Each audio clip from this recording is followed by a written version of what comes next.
Hello， 大家好，欢迎来到石老师很忙。今天我们的主题是暗杀鼻祖，历史上真实的刺客联盟王国。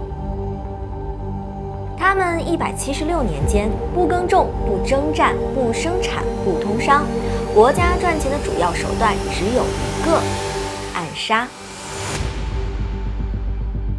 其经济支柱产业便是靠敲诈勒索邻国，劫掠过往商客，威胁高位政要，获取巨额钱财。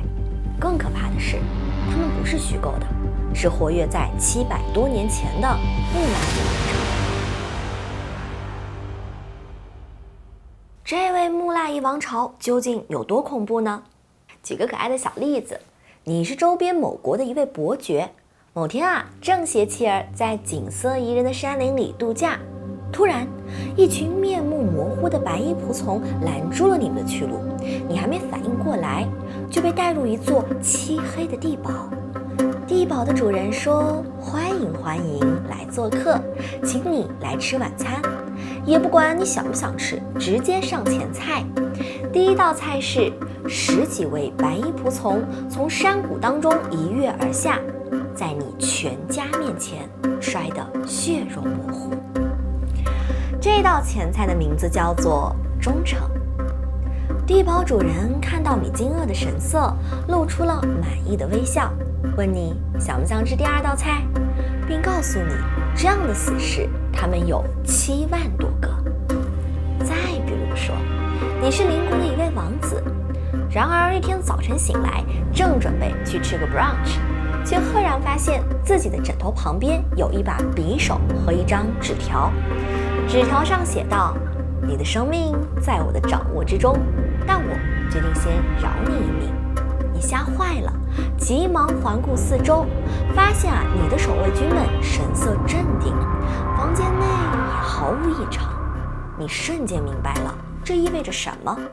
尽管你居住在一座守卫森严的宫殿当中，刺客们仍然能够悄无声息地接近你，几乎可以随意地取走你的性命。再举个例子，我还是不举了吧。我只想问问大家，如果说你是这2个案例当中的主人公，这个保护费你交还是不交？那么如此狂妄残忍的刺客王朝的统治者究竟是何方神圣呢？他的名字叫做哈桑萨巴赫。他本是一名学识渊博的智者，因其聪明的头脑招纳了一大批的追随者，而后呢就建立了专事行刺的国家木腊夷，其教派也被称为阿萨辛派，如今英文 assassin 刺客一词就来源于此。哈桑不仅仅是统治者哦，也是木腊夷王朝的精神基石，他还是一位残忍的老父亲。史书记载他有一位喜欢酗酒的儿子。一般来说，儿子有这样的不良嗜好，我们作为爸爸，作为家长，我们应该怎么办呢？是不是最多就严厉批评一下？但是你猜，这位刺客首领他是怎么惩罚的？给你3秒钟时间思考，想到了吗？没错，就是直接把他给杀掉了。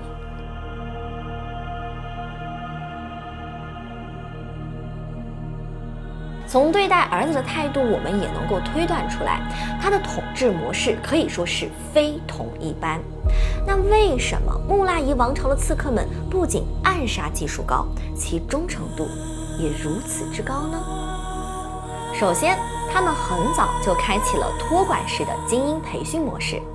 哈桑萨巴赫为了确保组织的忠诚和效率，开展了一系列严格的选拔以及培训程序。我们先来假设一下，你在未来会成为一名刺客。首先，当你还是一名几岁的儿童时，他就会派组织对你洗脑式的诉说宗教故事，看你是否是容易被影响的人。这个待会儿我们在后边探讨这些刺客忠诚度的时候，我会进行更加详细的讲解。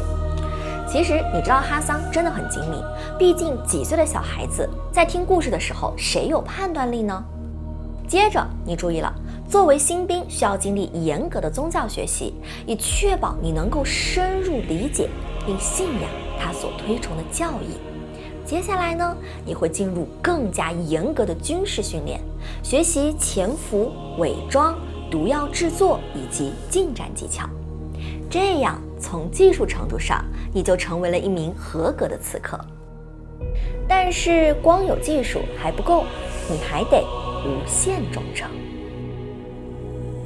这些刺客为什么忠诚度极高，并且敢于赴死呢？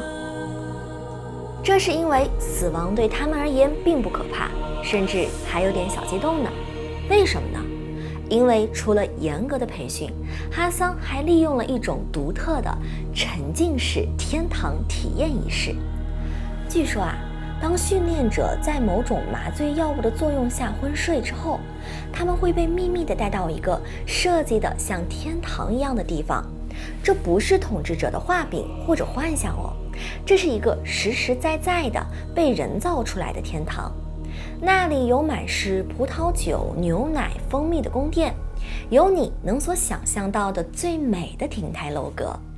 但是最吸引人的一点是，这里有着众多的世界上最美丽的少女，她们会演奏各式各样的乐器，唱最甜美的音乐，跳最迷人的舞蹈。当这些被麻醉的刺客们在天堂里不省人事地醒过来之后，他们以为自己真的来到了天堂，有世上最年轻貌美的女子与他们尽情的嬉戏，然后他们无条件地拥有了男性所想要的一切东西，不用加班，不用996，不用讨好上司，甚至没有对手。如果是你，你想离开吗？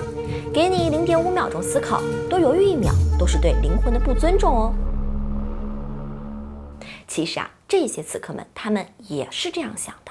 在他们沉浸式体验过天堂一段时间之后，会被再度下药。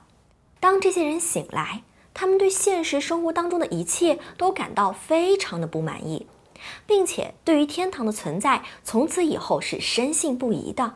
毕竟真的体验过嘛。不仅如此，他们还会不停地向身边人去描述曾经真实到过的天堂。接着，那些曾到过天堂的人们迫切地想要回去。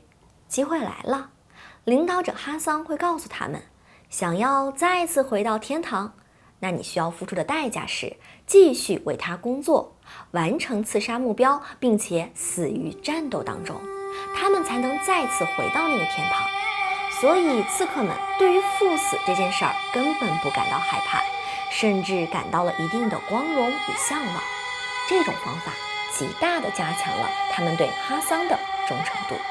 哈桑本人呢，也非常明白权力的结构以及如何维护运用它。除了刺客外，他还使用间谍网络来获取信息。他与周边的领袖和贵族建立了复杂的外交关系，通过威胁、贿赂和结盟来确保自己的权力地位。而对于那些不想和他合作的人，刺客便是他最后的答案。从此以后，穆拉伊成为中世纪的灾难与传奇。这个神秘而致命的组织在暗影当中操控着权力的游戏，让整个欧洲100多年间都笼罩在对刺客的阴影当中。可是就在不久的将来，这个神秘王朝最终还是被传奇军队所击溃了。究竟是谁这么强？下期施老师很忙节目继续讲。